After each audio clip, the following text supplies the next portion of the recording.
Dom Erwin Kreutler. Meu sobrenome já vai dizer que sou paraense, nascido na Áustria. Estou aqui há 59 anos e cheguei da Áustria por um Lloyd alemão, um cargueiro. Fui primeiro para São Luís, depois lá só fiquei 3, 4 dias, depois fiquei em Belém, um mês, e aí cheguei aqui. Eu vim nu e cru, quer dizer, eu tinha meus diplomas de universidade, mas não falava uma palavra em português. E então a primeira obrigação minha foi aprender.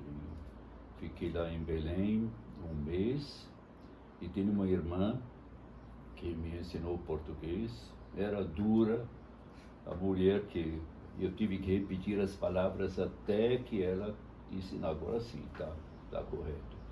Mas depois de um mês fiz a primeira homilia aqui já em Altamira. E foi 21 de dezembro de 65 que cheguei aqui.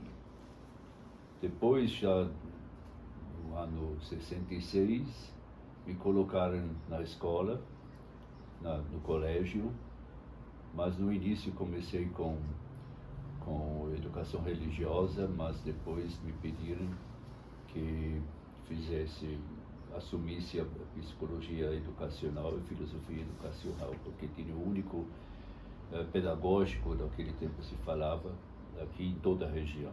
Então formei muitas professoras e professores aqui que não todos exercem hoje o magistério, muitos foram para outras profissões, especialmente os bancos, que absorveram uma grande parte dessas linhas e meus alunos daquele tempo. Bom, eu fui também logo nas férias escolares, eu fui para o Baixo Xingu, e hoje eu posso dizer que conheço o Baixo Xingu, o Alto menos, mas também conheço o Alto Xingu, mas o Baixo eu conheço que nem a palma da mão. Todos os igarapés, e rios, e furos, e tudo que fui. Mas foi como padre novo. Em 1980 fui nomeado bispo, sem culpa nem merecimento. Simplesmente fui nomeado, foi feita uma pesquisa aqui entre os padres religiosos e leigos, e meu nome caiu naquele tempo, sem eu saber. E me chamaram para a nunciatura, lá em Brasília, e o homem simplesmente me disse que o Papa me nomeou sucessor, inclusive do meu tio.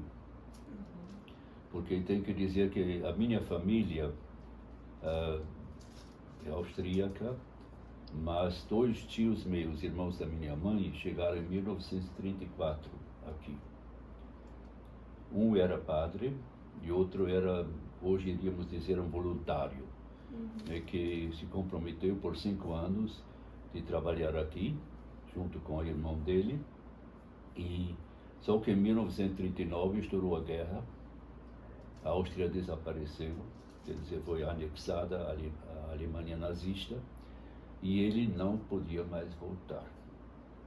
Então primeiro foi para o Rio, e lá se encontrou uma família muito querida, que tem outro colega dele que o aceitou para fazer trabalhos manuais, etc e tal, e posteriormente foi para Santa Catarina, aí fundou família, e por isso tenho primos legítimos espalhados no sul do país, Santa Catarina, Rio Grande do Sul, Paraná e São Paulo, com meu sobrenome.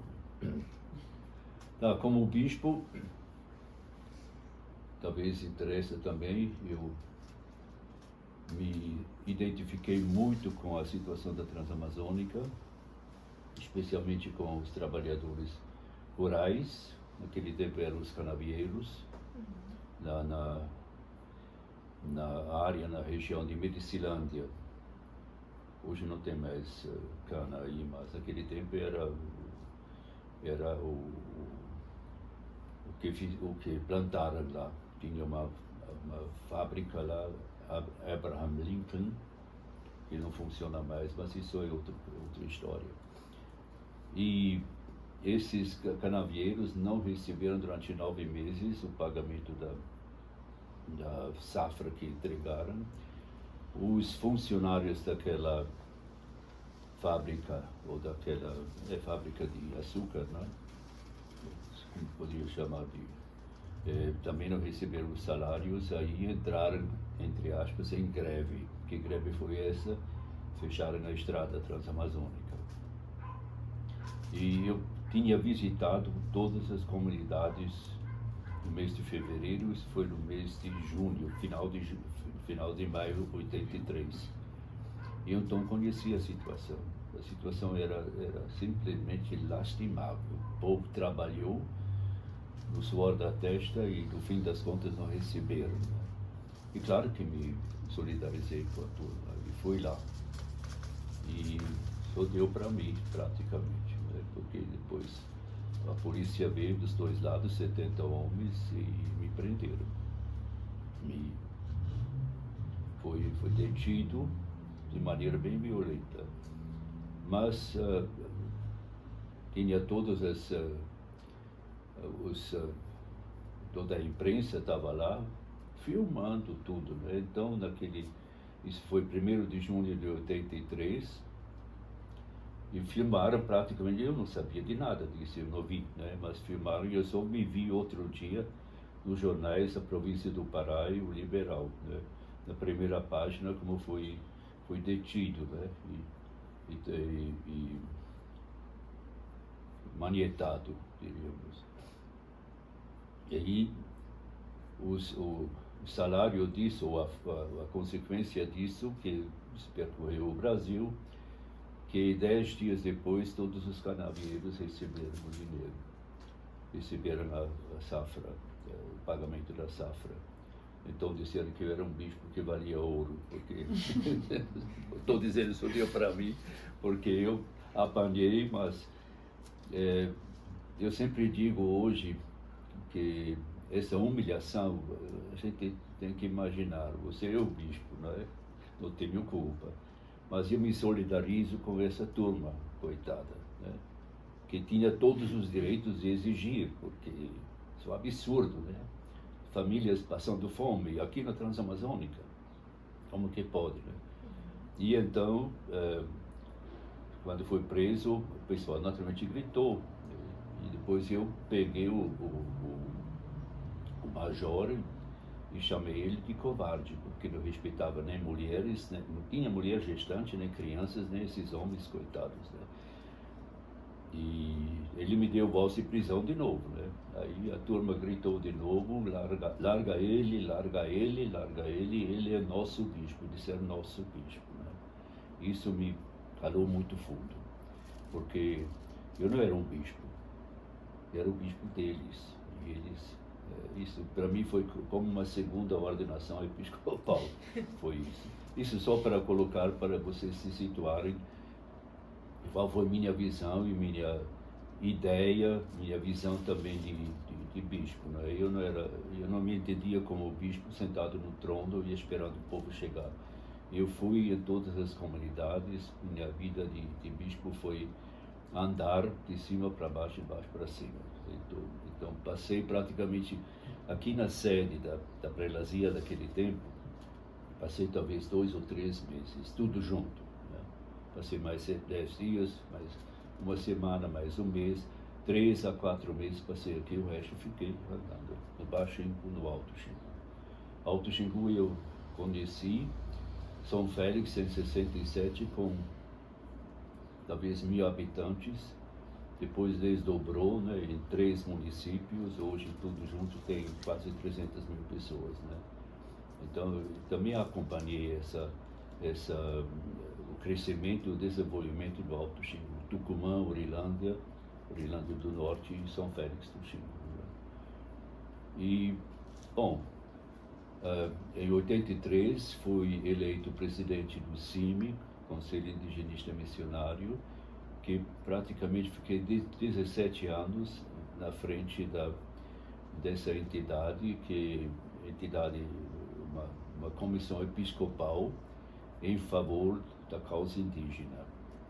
E aí uma das maiores vitórias minhas, eu digo isso com muita gratidão a Deus e quem me ajudou naquele tempo, meu secretário daquele tempo e advogados bons que eu tive, que nós conseguimos colocar na Constituição, da Constituição Federal, na Lei Magna do Brasil, os direitos indígenas, o artigo 232, 233, prática junto com os povos indígenas.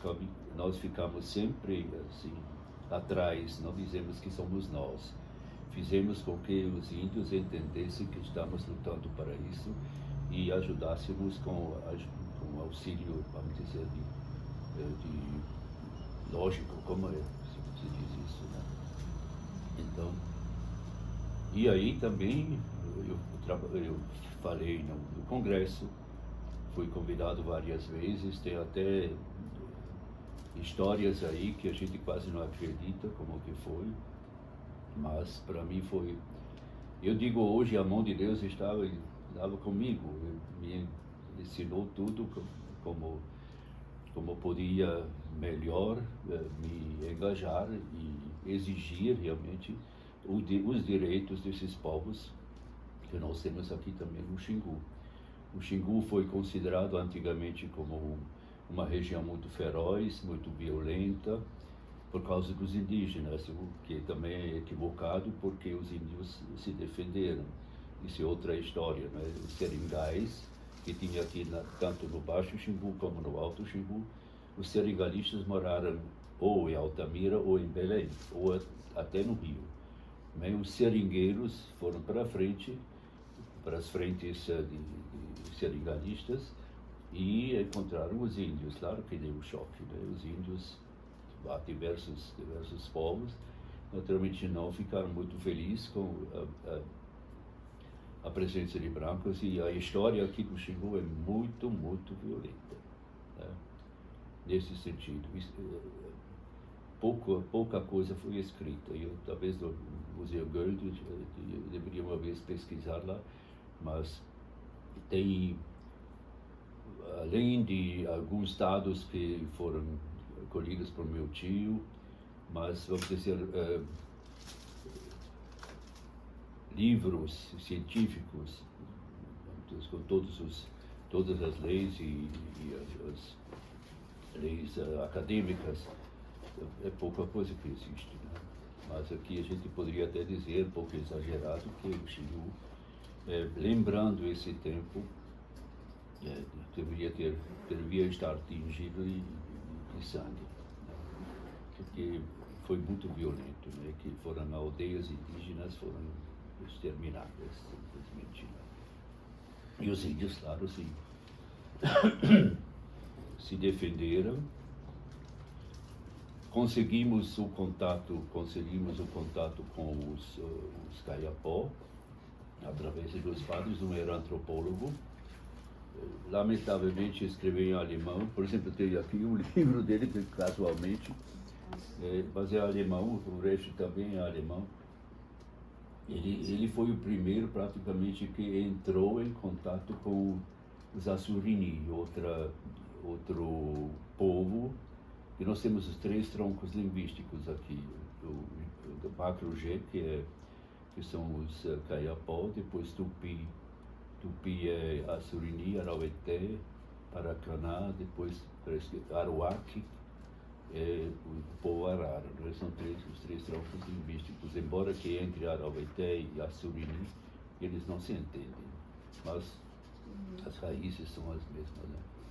Bom, e aí fiquei navegando por aqui, singrando as águas, e como presidente do CIMI, naturalmente tinha muito acesso também à situação indígena, não apenas aqui no Xingu, mas no Brasil inteiro.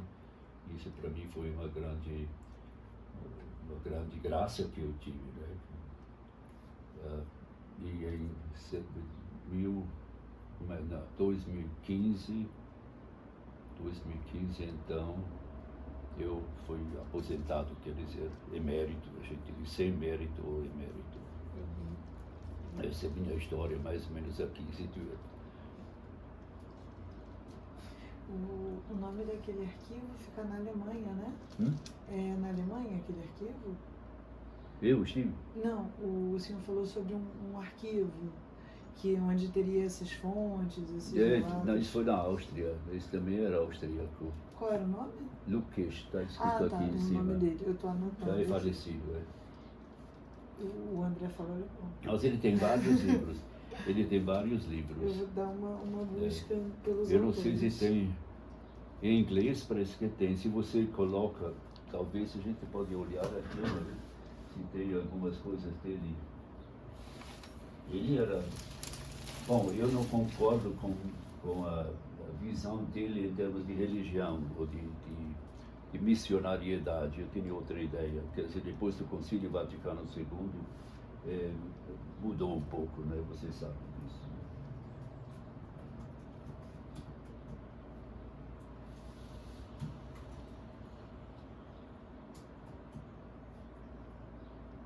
A gente tem um tradutor de alemão. Tem? Tem, meu companheiro, ele fala alemão. Ele fala alemão? Uhum. Ele morou um tempo na Bélgica e aí andou um pouco ali pela essa região. Não, aqui tem a Universidade Professor Dr. Anton Lucas. Sim, tem um bocado de coisa.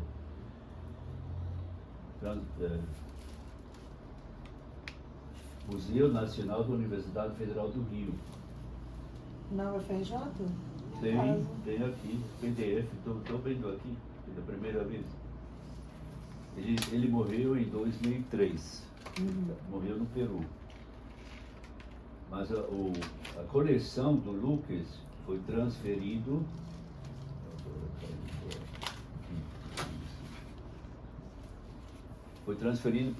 para a Universidade Federal do Rio. Isso eu estou vendo agora. Onde eu estudei a vida toda. Você estudou lá? Sou do Rio. Estudei na UFRJ. E sobre a década de 60, né, que foi um momento muito crucial, né? Ditadura, essa ideia do desenvolvimentismo. O senhor estava aqui em Altamira e assistiu, né, essa invasão com todas as aspas, né? Ou talvez a gente possa falar isso até sem aspas. Como é que era a cidade de Altamira aqui na década de 60? Quando eu cheguei, Altamira tinha talvez 5 a 7 mil habitantes. Né? Era uma cidade esquecida pelo Estado, tanto federal como o Estado do Pará. A política trazia muita coisa, não. Que funcionava aqui, modéstia à parte, mas a igreja fez muita coisa naquele tempo. Tinha um relacionamento com os políticos aqui, em parte, mas isso não tem nada a ver com a ditadura. A ditadura eu senti quando me disseram que tem que ter cuidado com certos sermões. Você é estrangeiro, então cuidado. Mas eu me naturalizei depois. Ainda na época da ditadura, ainda me naturalizei, consegui. Me naturalizei brasileiro em 78.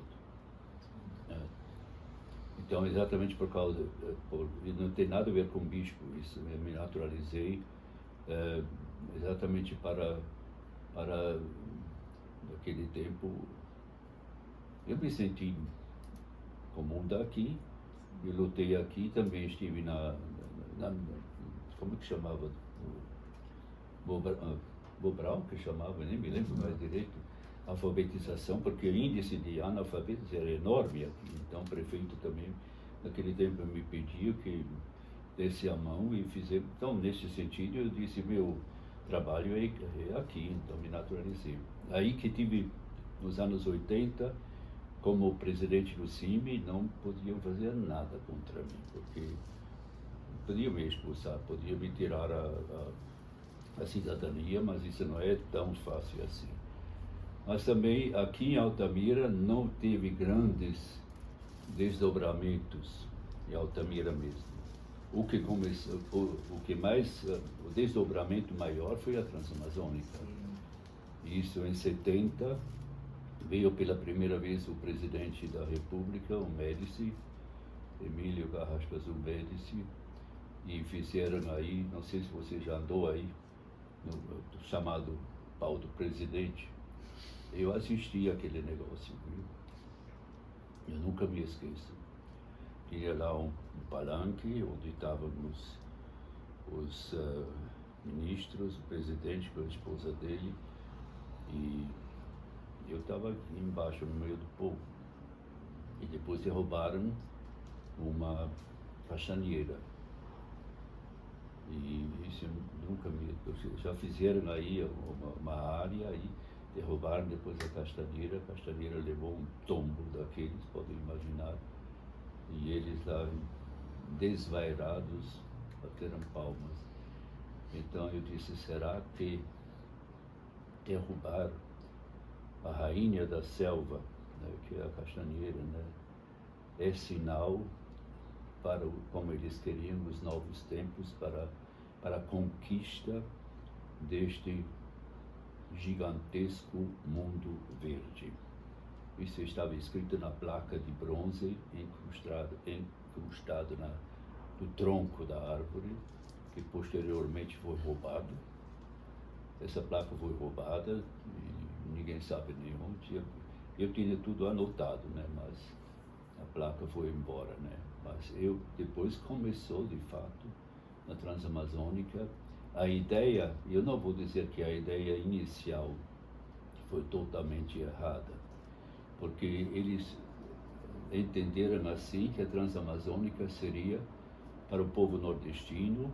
Conta-se a história que o presidente Médici teria sobrevoado o Nordeste, castigado pela seca, já de anos, e teria olhado para cima, para o norte, dizendo terra sem homens, para homens sem terra. Homens sem terra era o povo lá do Nordeste e terra sem homens era a nossa terra.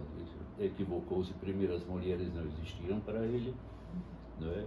Segundo, sempre tinha gente aqui, embora que era mínima a cifra demográfica aqui, não é? Mas tinha os índios, os povos indígenas, diversos povos indígenas, né? Aqui mesmo, né, quando abriram a Transamazônica. E então, mas a ideia foi que cada família, não, pessoal individual não iria receber nada, não. Mas uma família constituída tinha direito a um lote de terra de 100 hectares. Desses 100 hectares, tinha direito de derrubar 20%, quer dizer, 20 hectares. Mas isso não funcionou desde o início. Porque você pode colocar isso no papel, mas se você não fiscaliza, ainda vai atrás. Fato é que não funcionou. Do quilômetro 120 até 140 era a famosa reserva florestal. E eu me lembro, eu andei ainda por lá, praticamente fechou por cima, era como um túnel. A gente foi para lindo, mas depois o lado direito, indo para lá, o lado direito derrubaram tudo. Lado esquerdo, tiraram tudo quanto tinha de valor, o resto é a área indígena do Zarara. Mas que a área indígena, né, toda a madeira de lei, tudo, né, sobrou nada. Então foi um fracasso nesse sentido, porque talvez a ideia não tinha sido totalmente errada, mas se não tinha uma fiscalização na altura, então eu sempre comparo assim, imagine, se não tivesse a polícia rodoviária, ou a polícia aqui, o que adiantava ter sinaleira, né? Seria um caos, todo mundo andava na doida, né? E exatamente, então, nesse sentido, a Transamazônica fracassou, meu modo de ver. Eu estou dizendo hoje, olhando hoje, eu não vou dizer que eu estou no fracasso total, mas essa ideia de assentar famílias pobres nordestinas, essa não vingou. Veio a segunda colonização, me diz o Pavlovsky, era naquele tempo o chefe do INCRA, ele disse só 15% dos primeiros, dos pioneiros que vieram aqui ficaram, né? Os outros ou ficaram aqui na cidade e incharam então a cidade, muitos foram para o garimpo e outros voltaram um pau de arara lá para o Nordeste. E depois veio a segunda colonização, que é do pessoal nordestino do centro, Minas Gerais, Espírito Santo, Goiás, muito, especialmente no sul do Pará, que é do Alto Xingu, e gaúchos também. Né? Eu me lembro, eu era professor lá, de repente mudou a feição da turma, da turma da sala de aula, mudou por completo. Né? Primeiro tinha os nordestinos, paraenses, porque Altamira em si não é uma cidade paraense, desculpe. Eu sou do Ceará. Eu sou do Rio. Não é, porque... Não, o sotaque mesmo não tem nada, né? Não. O pessoal veio na época também da borracha, né? Mandaram, e depois foram soldados da borracha. Altamira era mais uma cidade nordestina. A gente não pode falar isso muito alto. Para mim pode. Porque, não, o pessoal mas diz que eu sou paraense, mas paraense eu conheço do Porto de Mós e de Gurupá, aí paraense. Né? Aqui, quando você vai para uma comunidade, seus antepassados, vovô veio de onde? No Ceará, Pernambuco, não sei o quê. Né? Então, aqui de Altamira também tinha o Pernambuco, que eu conheci, tinha o Ceará, que eu conheci, né? Que a gente chamava não o Henrique, era o Ceará. O Ceará, não cearense, o Ceará. E aí, desse jeito. Então, bom, a cidade não tinha muita coisa para apresentar em termos de finanças.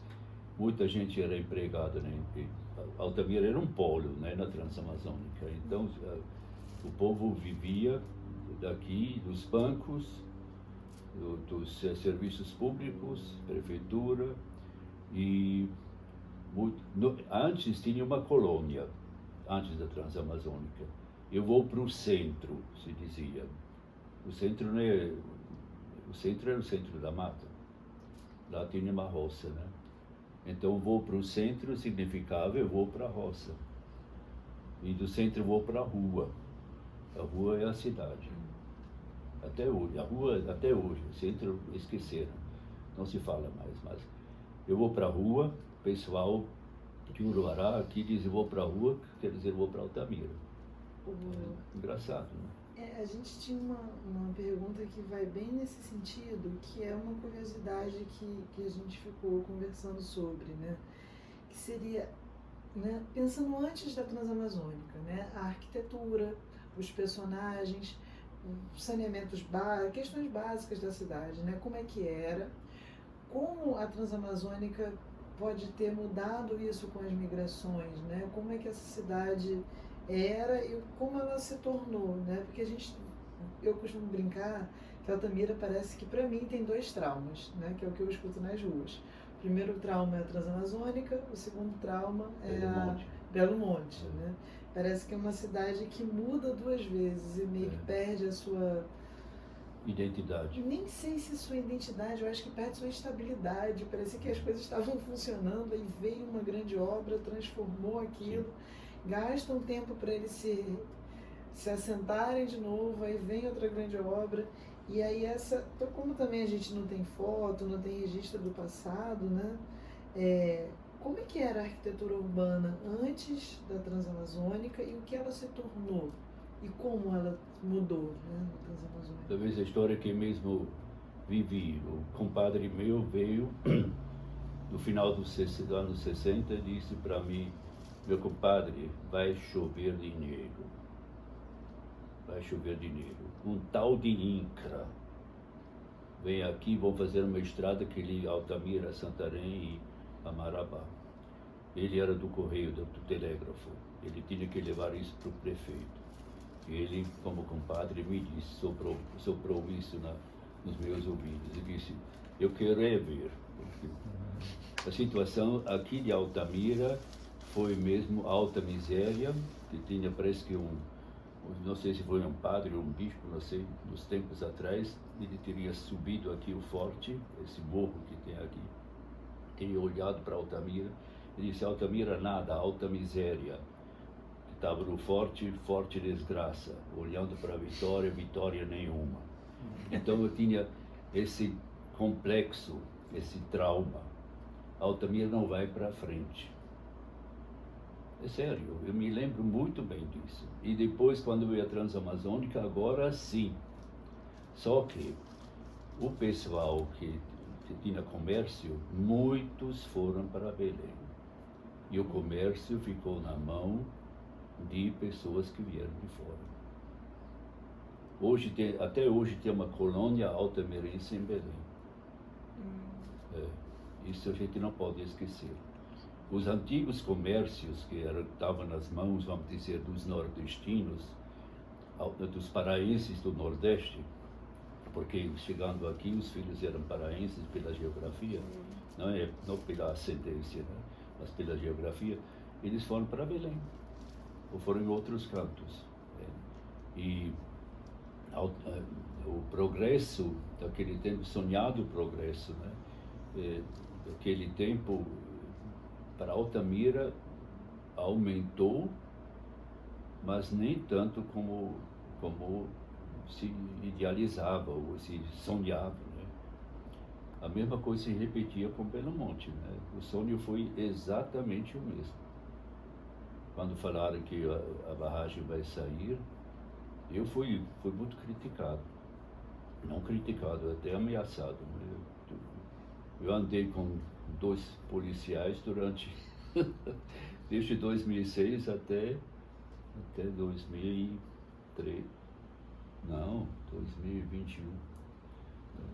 Porque tinha gente que disse que enquanto esse bispo vive, a barragem não vai sair. Imagine, vão perguntar para mim se vão fazer a barragem. Né? Eu disse: olhe lá, esse negócio aí não está bem contado. Eu sempre disse. Eu não sou contra o progresso e o desenvolvimento, não venha com essa história, mas o desenvolvimento desse jeito, isso não vai... Esse povo que me hostilizou naquele tempo, hoje me bate no ombro e diz, me chama de profeta. Eu tinha razão, né? Mas agora adianto o quê? Porque o que foi realmente a Belo Monte, não sei se falaram com a Melo também, já falaram certamente, Antônia Melo. Não. Vou ter que falar com ela. Porque as mulheres tomaram a frente, desculpe nós homens. Mas quem tomou a frente aí de criticar e de ter uma visão mais, vamos dizer, distante de Belo Monte, foram as mulheres. Foram as mulheres, isso ninguém pode provar o contrário. E foram hostilizadas também, que eles viriam tomar conta da casa dela e da cozinha e preparar o almoço para o marido e para as crianças. A Antônia Melo é uma dessas figuras aí, mas tem outras, né? Eu sempre digo, meu pensamento é assim, os homens eram muito imediatistas, pensando que agora vem, tanto na Transamazônica, como em Belo Monte, agora veio o dinheiro. E nós vamos receber, vamos conseguir empregos bem pagos. Ora, empregos bem pagos, eles trouxeram o pessoal qualificado de fora. Tanto na Transamazônica, quem trabalhava no INCRA, quem era daqui, talvez ele podia servir um cafezinho ou qualquer coisa, mas não era. O pessoal do INCRA era de fora, praticamente todo. que eu me lembro. Não era Altamiraense que conseguiu isso, né? Em Belo Monte foi a mesma coisa, né? Pensar, claro que eu tenho um motorista aqui, ele pediu as contas naquele tempo porque pagaram uma fortuna para motorista, né? Agora voltou, né? De uns anos para cá ele voltou, né? Porque não é bem isso, né? E depois a transferência do povo. Tem uma comunidade que eu assisti como padre, né? Santo Antônio, não tem mais nada, né? Simplesmente prometeram que iam fazer outra comunidade e lá tinha tudo, né? Posto de saúde, escola, capela,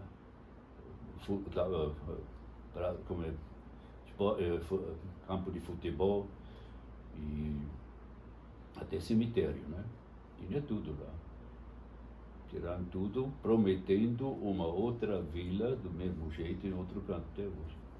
O pessoal simplesmente foi se espalhando e encontra a Domingas casualmente na rua, mas onde está fulano? Onde está cicrano? Não sei.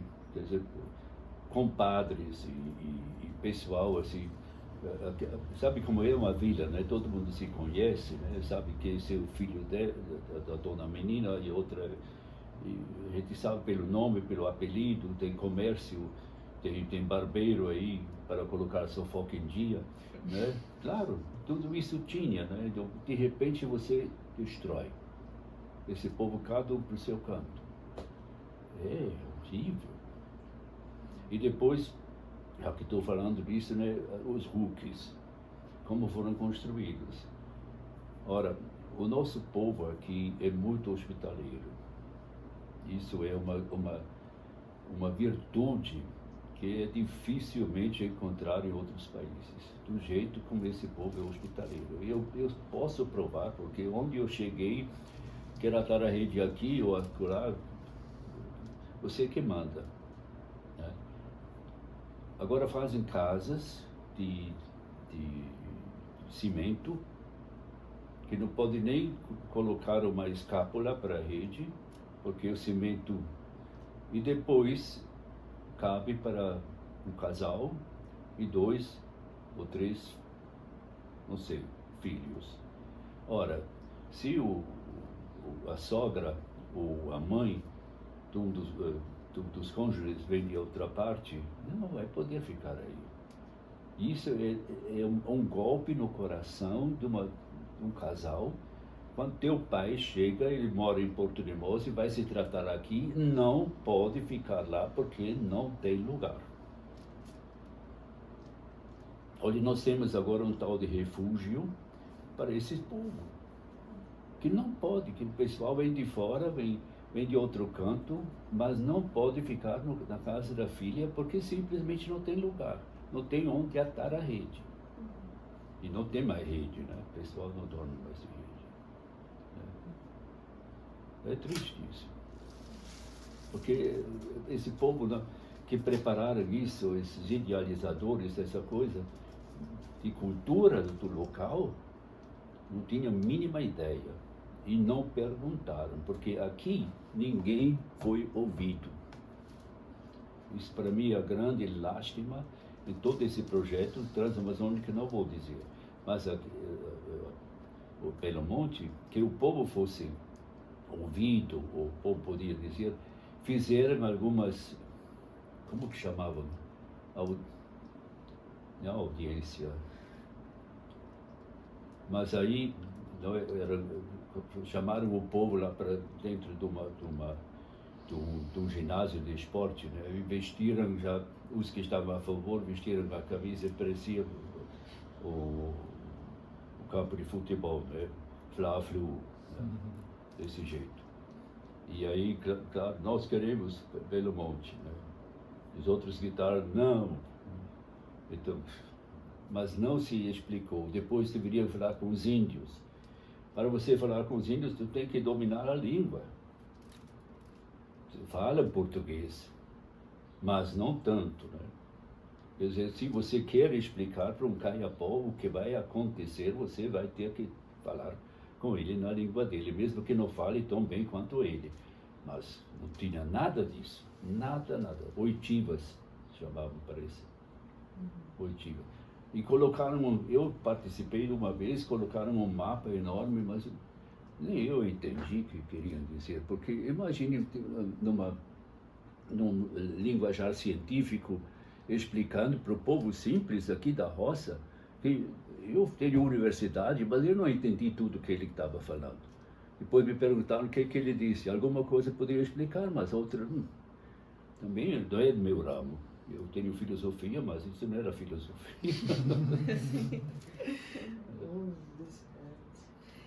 O senhor adiantou várias coisas que a gente ia perguntar de um jeito super natural, eu achei lindo. Eu perguntava sobre como foi, porque a gente está falando desse cenário, né, das migrações e tudo. Eu fiquei pensando, e o convívio entre essa miscelânea, né, indígenas, nordestinos, sulistas, Paraense. assim. Olha, Paraense, isso é né? boa pergunta, porque a primeira coisa que nós fizemos naquele tempo era nuclear, e nuclear porque estava num travessão, numa vicinal. Então conseguimos, até hoje, essas comunidades existem, até hoje.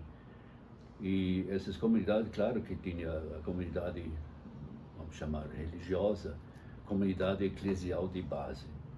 Nós apostamos muito nisso. E de fato aí começou o pessoal se entender.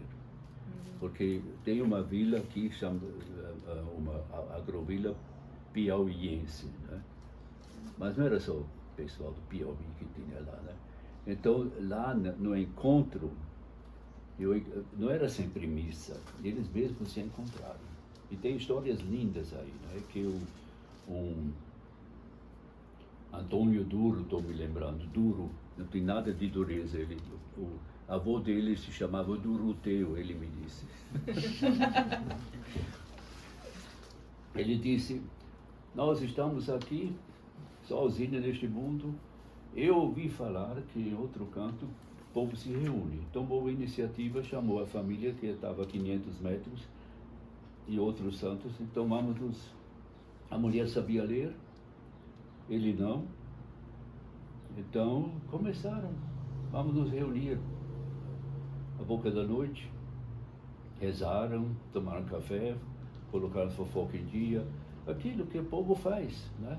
Noite de luar, onde tinha pessoal do sul já era o chimarrão, né?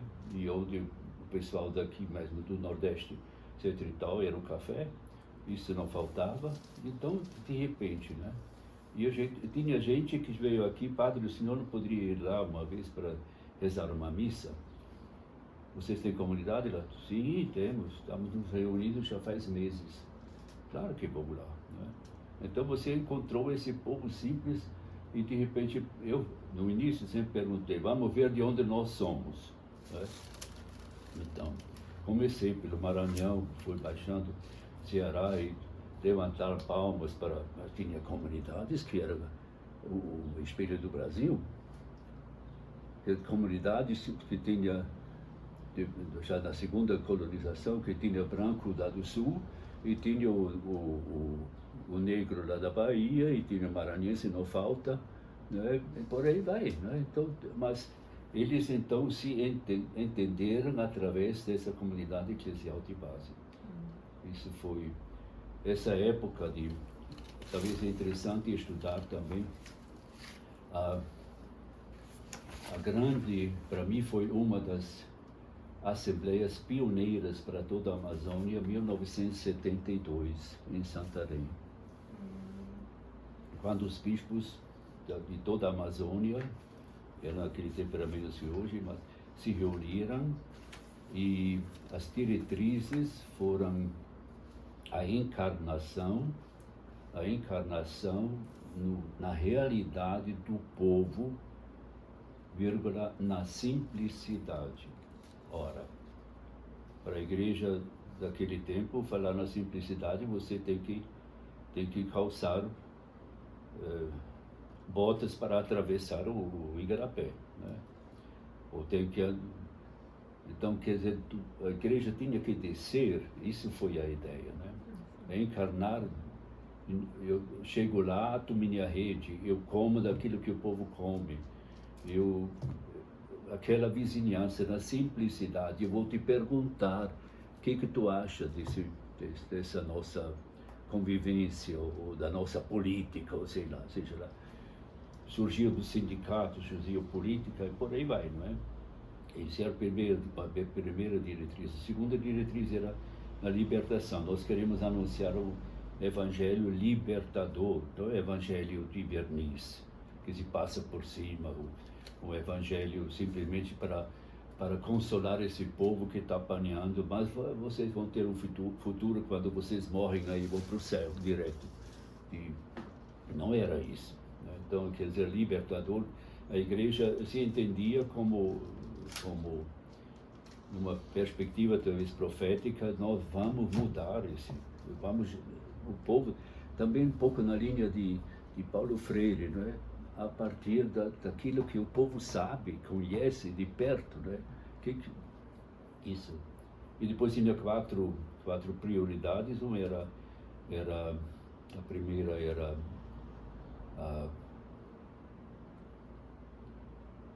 os animadores, formação dos animadores ou de coordenadores, maioria mulheres, sério.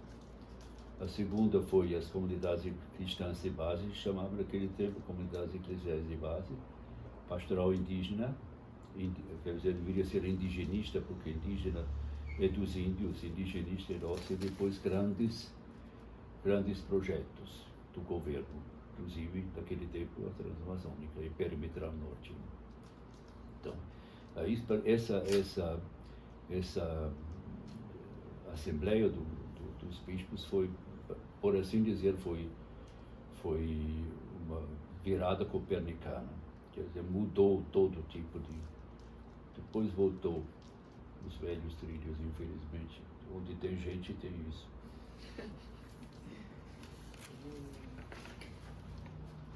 Eu estou contando história que você talvez não precise saber, ou como que é, não, tá bom? Não, a gente, inclusive, você está falando, eu estou marcando aqui, ó, ele tinha uma parte. Encontro dos bispos na Amazônia, 72, Santarém. Eu falei, opa, já deu ok aqui. E estava pensando em puxar a pergunta 3, né? A questão mais específica, né? Sobre os nordestinos. O senhor já falou algumas, né, questões com relação a todos esses grupos, essa miscelânea de grupos, né? Mas se a gente pensar exatamente assim, os nordestinos e nordestinas, né, com as suas culturas, com os seus hábitos, né, quando eles chegam aqui, né, fazem essa alocação, né, como é que eles vão se organizar dentro dessa, não só na questão dos conflitos, né, étnicos, raciais, mas na questão do espaço, né, na questão da sociabilidade. E aí eu já emendaria com a nossa quarta pergunta, que seria como a barragem afeta, né, o que já acontecia. Bom, os nordestinos, que a gente tem que primeiro entender que os nordestinos não são nortistas. Tem uma diferença. E a diferença, meu modo de ver, não é tão pequena.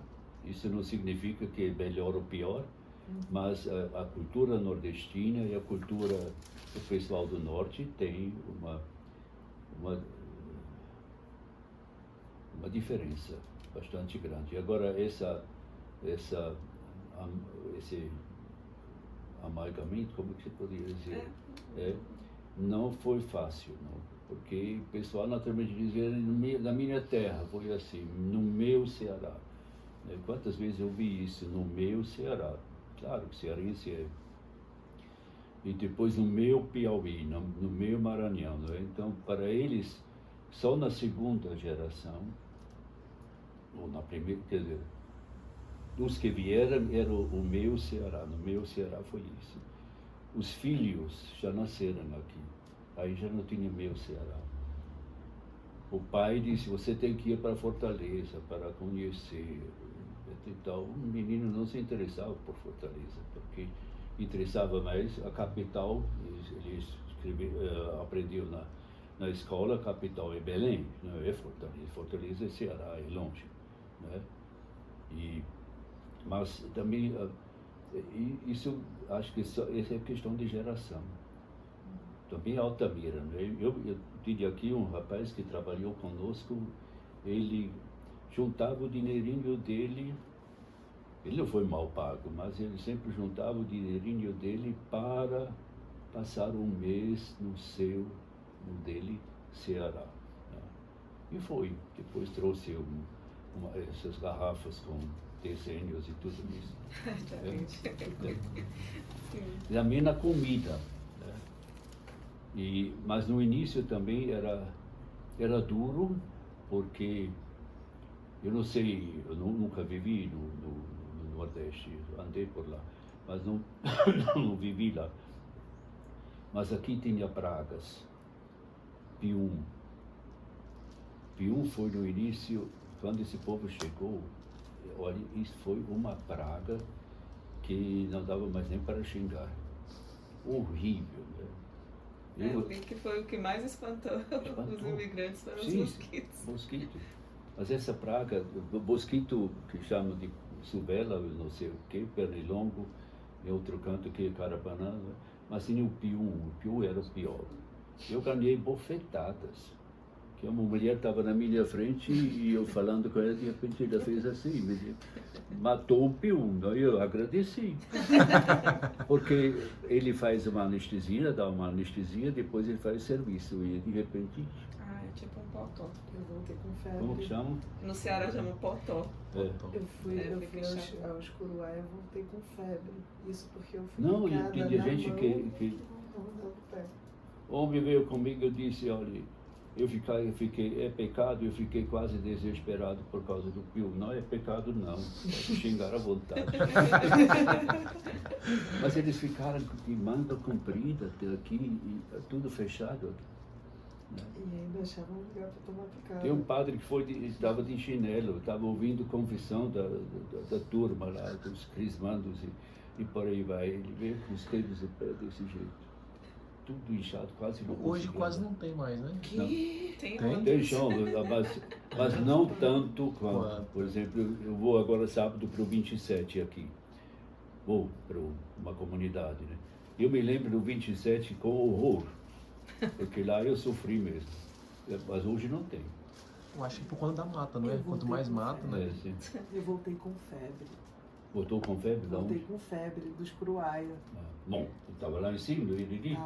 Tava. Bom, isso. Mas fui de calça, fui tudo coberto. Eles pegaram um espacinho entre Eles mim e pegam calça. nos dedos, né? Não tem... Eu disse para minha irmã que ele dava catequese. Não sei se posso contar. Eu disse, minha irmã, pelo amor de Deus, vista a calça comprida. E ela estava meio vaidosa, e ela foi com a saia. O Pium fez festa debaixo da saia. Ai, meu Deus. Ela, o tempo todo, só ficou fazendo assim, né? Batendo nas coxas. E o pessoal achando graça, que catequese foi essa.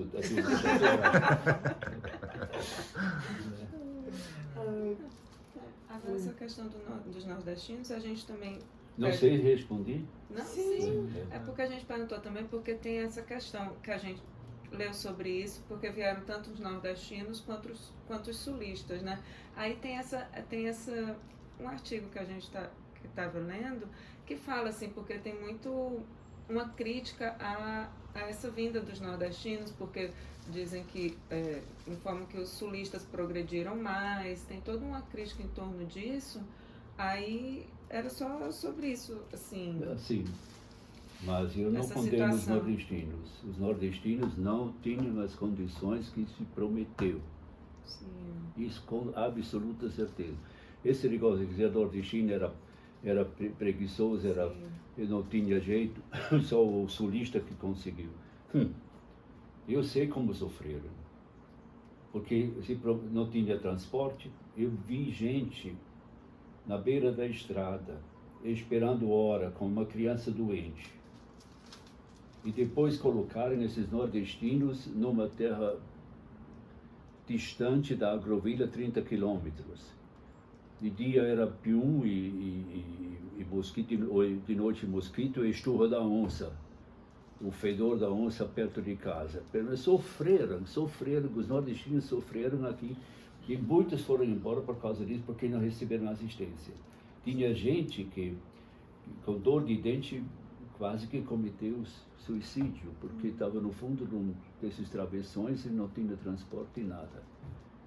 Então, essa história. Depois, muitos venderam o seu lote, que já foi titulado, venderam para o cara que chegou do sul com dinheiro.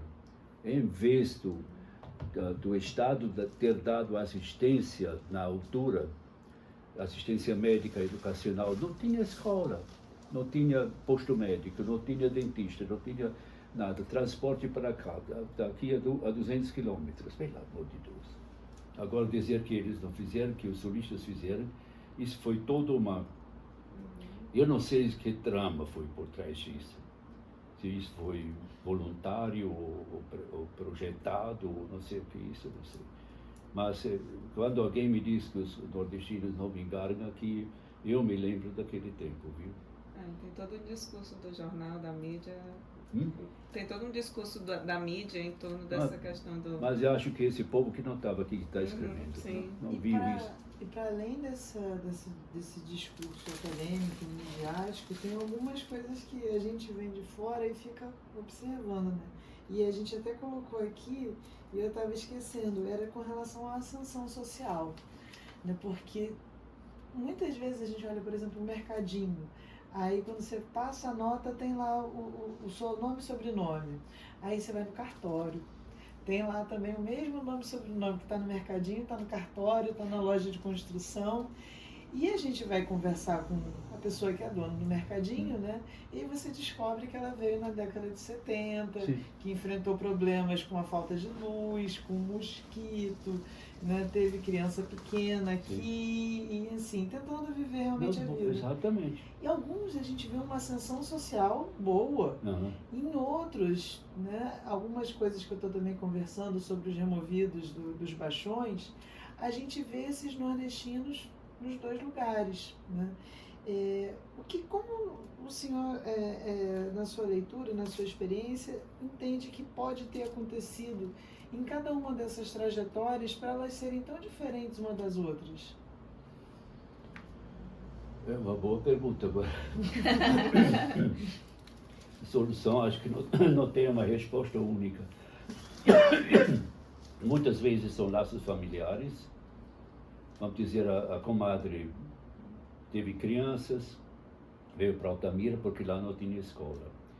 E a comadre então diz, olha, tem aqui um lugar, etc e tal. Então acho que se dispersaram. Eu tenho a impressão que é mais familiar e não no sentido macro social, vamos dizer assim. Eu creio que o pessoal que veio aqui da Transamazônica, que já tinha um lote na Transamazônica, vendeu o lote e se fez aqui, era mais por razões familiares que chegaram aqui. É uma das possibilidades, talvez tenha outra, mas quando falta tudo, o pessoal a mulher geralmente me conta, né? Diz para o marido, aqui não dá mais. Você pode ficar, mas eu vou para a rua. Porque não é possível, a criança precisa estudar, porque lá no Ceará eu também estudei, lá no Piauí também tinha escola.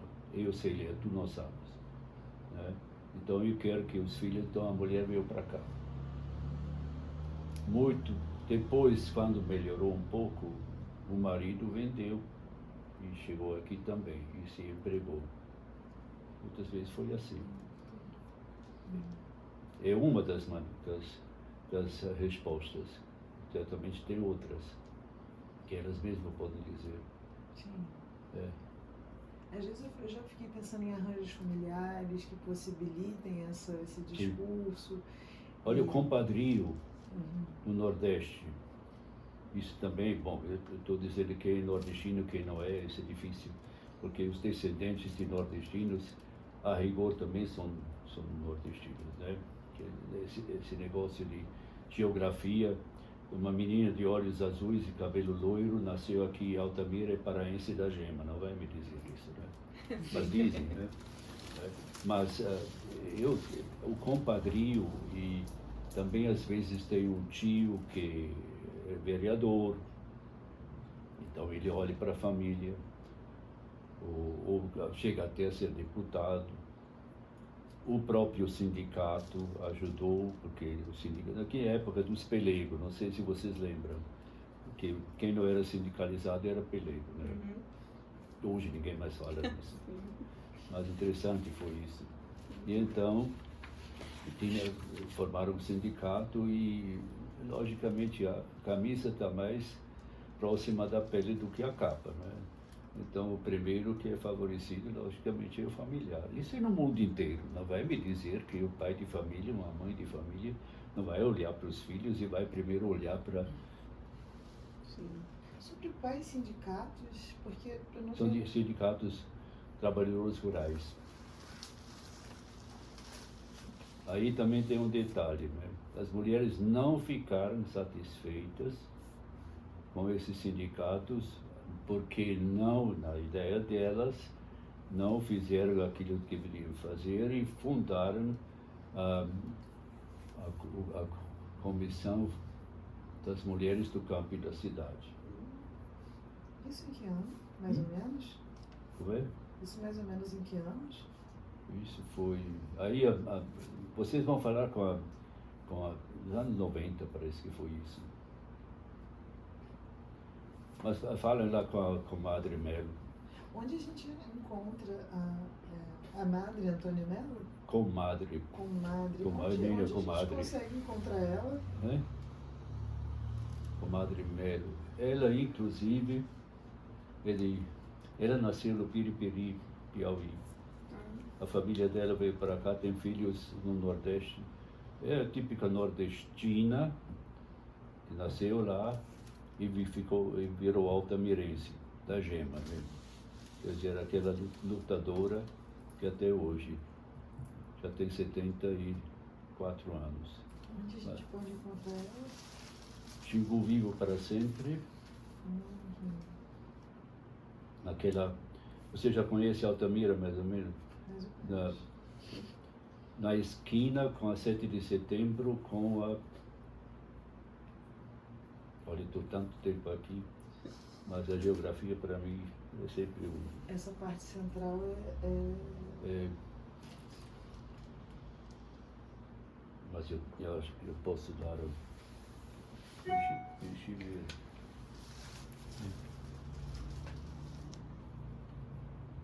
Eu vou lhe dar o telefone dela, ela não vai me xingar por causa disso, não.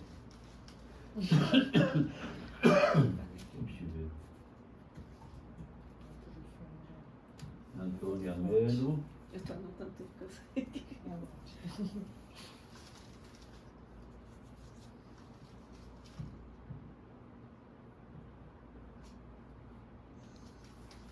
Você telefona para ela no 93.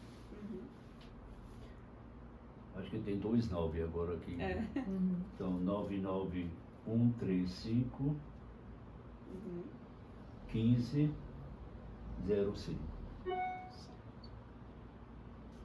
E vocês dizem logo, olha, estou telefonando a pedido do Dom Herbie. É.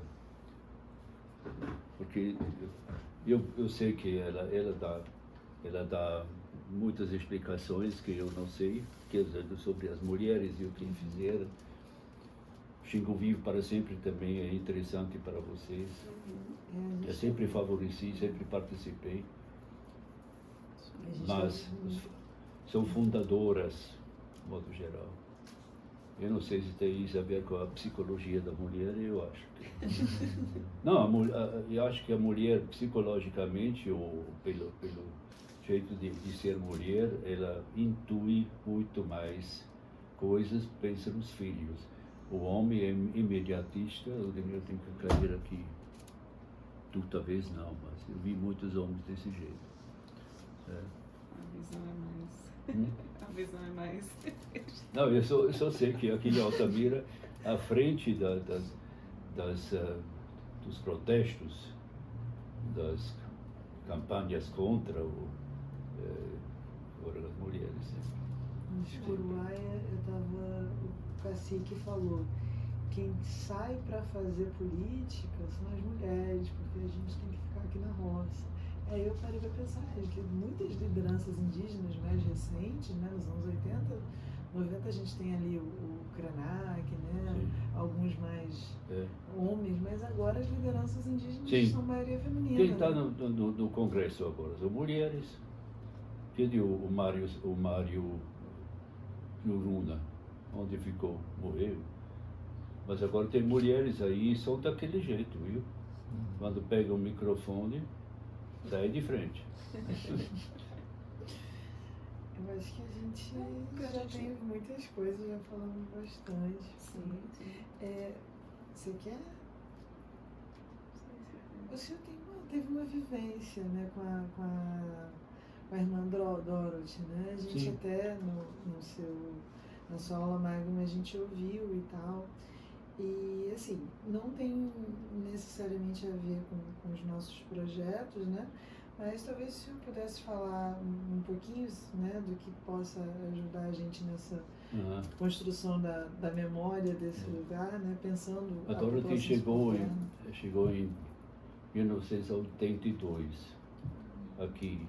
Depois eu soube que ela já trabalhava no Maranhão, numa diocese. Mas aqui eu me lembro muito bem, ela chegou, aquele jeitinho, o português dela sempre era americanizado, né? Meu Deus. É porque o senhor fala perfeito, assim, eu fiquei até... Porque eu sou da letras, Seu né? sotaque é muito a gente bom. que é da letras, a gente ficou impressionado com o sotaque. E ela veio aqui e disse que eu quero trabalhar entre os pobres mais pobres. Eu disse para ela, a senhora vem lá dos States, a senhora vai aguentar, porque aqui hoje chamava Anapu, mas naquele tempo era Transaleste, Transamazônica Leste e Transoeste. Aí não é pobreza não, aí é miséria. Eu disse para ele, não me deixa experimentar. Aí ficou lá até que foi morta, né? E a ideia dela naturalmente era fincar o povo realmente num pedaço de chão sem acabar com a natureza, né? Quer dizer, a primeira ideia teria sido quando pensar na Transamazônica. E naturalmente aí entrou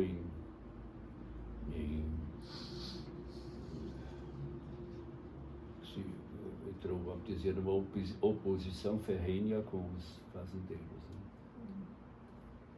Porque aqui, quando a gente defende os direitos humanos ou defende do segmento da sociedade, não é porque você quer atingir o outro, mas automaticamente quando você defende os índios, os povos indígenas, seus direitos, alguém se sente pisado, porque ele está querendo. E o problema da Dorothy foi esse, né? Ela disse para o povo, olha, vamos defender a nossa terra, vamos lutar, e não vamos derrubar, não vamos fazer isso, só o necessário, etc. e tal, e vamos nos organizar, e isso é nosso, é o PDS, e por aí vai. E tinha desses, então, que não olharam isso com bons olhos. E se criou um complô, porque ela não foi morta só pelo Fogoió, parece que era o nome dele, porque tinha um complô, que tem até gente até hoje, que ainda diz que tinha que ser morta, né? E foi barbaramente executada, né? Com 6 tiros, de manhã às 7h30, num sábado, numa estrada vicinal aí, né? Isso foi. Mas ela sempre veio aqui, quando veio em Altamira, né? E eu me lembro ainda, 10 dias antes que ela morreu, ela deu uma entrevista aqui para um jornalista do Liberal. E eu estava presente, eu escutei. Ela disse textualmente, eu sei que me quer matar, Mas eu não vou fugir, porque esse povo é meu povo, eu pertenço a esse povo. Foi muito lindo, né? Isso eu mesmo ouvi. Né? Então, ela chegou em 82, 82. E foi morta quando? 2005, foi? Foi em 2005 que ela foi morta? 2005, 12 de fevereiro. Eu me lembro quando ela chegou, eu disse, isso não vai dar certo. A senhora vai lá para a senhora tem o conforto lá dos States, aí depois chega aqui. Mas ela virou, quer dizer, ela aterrizou mesmo. Aquilo que a gente fala, a encarnação lá na realidade do povo, ela fez. Às vezes era cabeça dura, mas geralmente esse povo tem cabeça dura. Militantes sempre são. As próprias irmãs dela, stubborn, quer dizer, cabeça dura. Essa questão da violência, dos direitos, eu fiquei pensando, enquanto o senhor estava falando sobre a irmã Dorothy, Também o Dema. O Dema era, hoje até é aniversário da mulher dele, da viúva. O Dema, Ademir Federici. Ele, agora, não sei se ele era mineiro ou era, acho que era do Espírito Santo, capixaba, não sei. Ele foi morto também. E tinha a Dorothy, o Dema, aqui mesmo em casa. Quando vocês saem da casa, na parede vão ver um retrato e debaixo tem um buraco. A gente não fechou o buraco, foi um tiro. Mataram meu irmão. Aqui dentro? Aqui dentro de casa. Em 95. 1995. Essas lutas da década de 90, dos anos Foi muito 2000, duro. Depois aquele negócio das crianças, sabe, emasculadas. Aí sofremos muito. Porque eu tenho para mim que até hoje não. Agora não dá mesmo, agora faz 30 anos. Né? Mas ele se perdeu muito logo no início. Pesquisa ou descobrir quem que foi, como que foi. Quais eram os interesses que estavam em jogo aqui? Porque eu fico pensando nas denúncias de trabalho na época da barragem. Eu estava ouvindo de um aluno do meu companheiro, né, que trabalhou na barragem, ele falando que os caras falavam, você vai fincar esse outdoor que, enfim, né, ele corria risco de morte sempre, né? Sim. Porque você é meu, né? Então, falar isso para um homem negro de 18 anos tem um impacto, né? Ele estava contando sobre isso. E aí eu fiquei agora pensando sobre a questão do trabalho, né? Da violência e da naturalização da perda de direitos, né? E sobre quais interesses, porque eu acho que dentro dos grandes projetos ficam bem claros, mas nos anos 90, né, nos anos 80 e nos anos 2000, né, existiam grandes interesses que mobilizavam essas ações, e eu fiquei pensando também, a igreja devia ser um local, né, que essa população chegava até para se encontrar, para estruturar ideias, para pensar pautas de luta, né? Até pela própria missão da igreja na década de 70. A gente tem alguma forma de resgatar essas histórias? Bom, pontualmente, é só falar com o pessoal que estava bem envolvido nesse negócio. Né? Uma delas é a Melo, ela pode contar muita história nesse sentido, porque ela estava nessas coisas. Agora, por exemplo, no caso da violência contra as crianças ou adolescentes, né? 20 é terrível, né? Alguns foram mortos, outros foram emasculados, quer dizer, castrados praticamente, e outros escaparam por um triz, né? Então, por que até hoje não se sabe, né? Eu falava de missa negra e esse tipo de coisa, né? Tinha uma dona era argentina, ela veio aqui, eu fiquei cismado porque depois praticamente se abafou tudo com... Tinha gente grande metido. Como também nas crianças de 2006, por exemplo, foram abusadas. Meninas de escola, aqui e tinha um carrão aí, passa, e as meninas pensando em que podem dar uma volta num carrão daqueles, né? E foram lá, foram abusados com droga e depois praticamente violentadas. E era da alta sociedade, não era de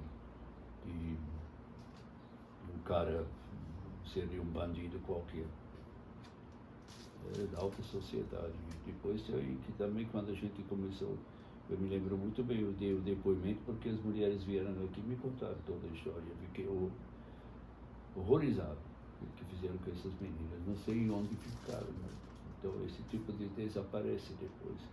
Tinha uma menina ainda que veio, eu ajudei um pouco uma vez na escola, mas as outras, sabe lá onde ficaram, né?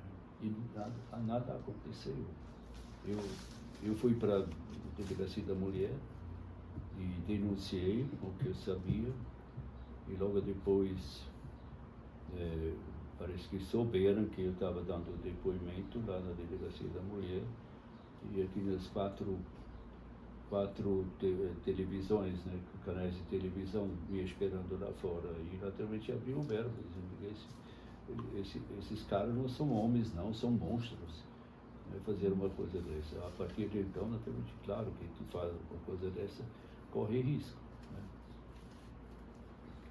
Então tem essas coisas que acontecem aqui, que eu fui com o juiz naquele tempo, meu Deus, ele não me olhou. Eu fiquei falando para ele, ele ficou o tempo todo assim, desse jeito. Imagine se você quer falar e você não olha para a cara, pelo amor de Deus. Então tem essas coisas que acontecem, eu não sei, depois, na época da construção da barragem, né? Aqui tinha de tudo, né? Melhorou nesse sentido, né? Porque tinha tantos homens aqui, e que vieram fim de semana, vieram para cá, tinha prostituição, vamos dizer, a céu aberto, né? E aqui você não podia nem andar, porque fizeram as necessidades aqui na beira do rio. E desse jeito, mulher que se cuide, né? Era desse jeito, né? A gente estava falando de espaços, mas até a construção da cidade é meio violenta, porque, tipo assim, não tem uma árvore. Eu achei assim, porque eu morava em Poços de Caldas, eu morei 12 anos lá em Minas, né? E assim, lá é muita mata, muitos animais, assim, tem muito, tem esse diálogo entre a natureza e o espaço urbano. E aqui eu tô indo para a Amazônia, né, vai ter muito, eu acredito que ia ver muitos pássaros diferentes, muitos tucanos, muitos tudo. Cadê, né, assim, eles devastaram mesmo o centro todo, assim. E acharam que acabar com as árvores, isso é a cidade. Modernizou, né? Esse também tinha é uma forma de violência, né? Vai para Porto Velho quando sobrevoa também, pelo amor de Deus. Isso é muito que não violência. tem nem sombra. Peraí, se tu anda lá numa Belém, não é? Belém foi construída, tem as mangueiras aí, mas tem avenidas, são verdadeiras avenidas, tem sombra. E aqui nós plantamos um mundo de árvores depois que ninguém cuidou, naturalmente, a gente às vezes ficou frustrado, sabe?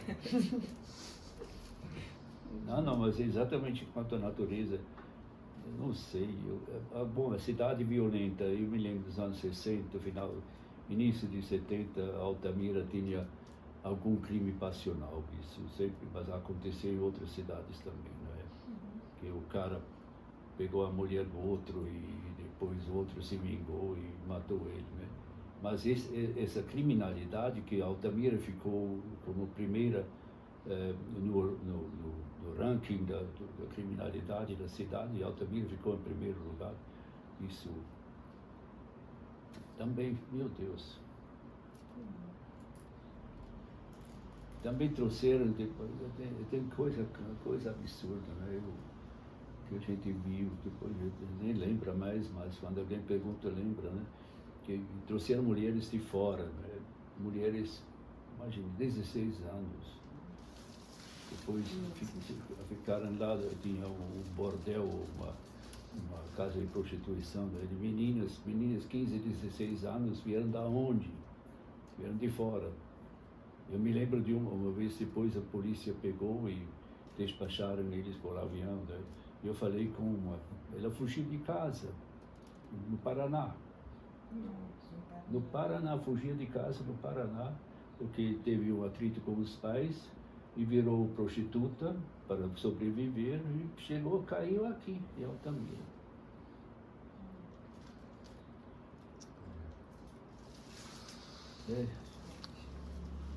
Tem coisa muito boa aqui, mas tem coisa menos boa também. E mesmo assim eu amo essa terra. Eu acho que uma coisa sempre disse, quando tinha esses crimes bárbaros ou horrendos, não eram altamirenses. Não eram. Eu posso provar isso para A mais B. Sempre era gente que veio. Não era. Não tem um caso que você pode perguntar para a Polícia Federal ou Polícia Estadual, pode ter, não sei, entre outras, mas os criminosos geralmente foram importados. Não é. Por isso eu fiquei sempre chorando quando disseram Altamira é violento. Altamira não é violento. Esses cearenses e pernambucanos e piauienses que vieram aqui não eram violentos, eram trabalhadores e trabalhadoras. Moraram aqui nas redondezas, tiveram sua roça. Nós tínhamos final dos anos 60, um tipo de cooperativa, né? O pessoal vendeu arroz, nós tínhamos a única máquina de descascar arroz, né? E então eu vi como trabalhava. Eu me lembro do cearense que para mim era um santo, né? Ele era tão correto, né? Porque de vez em quando também tem outros, né? Colocaram no saco, colocaram mais uma pedrinha aqui e acolá, etc e tal, mas o povo era trabalhador. Como disse, pode ter um crime passional por causa de isso em toda parte, mas esses criminosos que fizeram a fama de Altamira não eram altamirenses, de jeito nenhum. Não, de jeito nenhum. Isso eu defendo até como pessoa que está aqui há quase 60 anos. Eu cheguei novo, viu?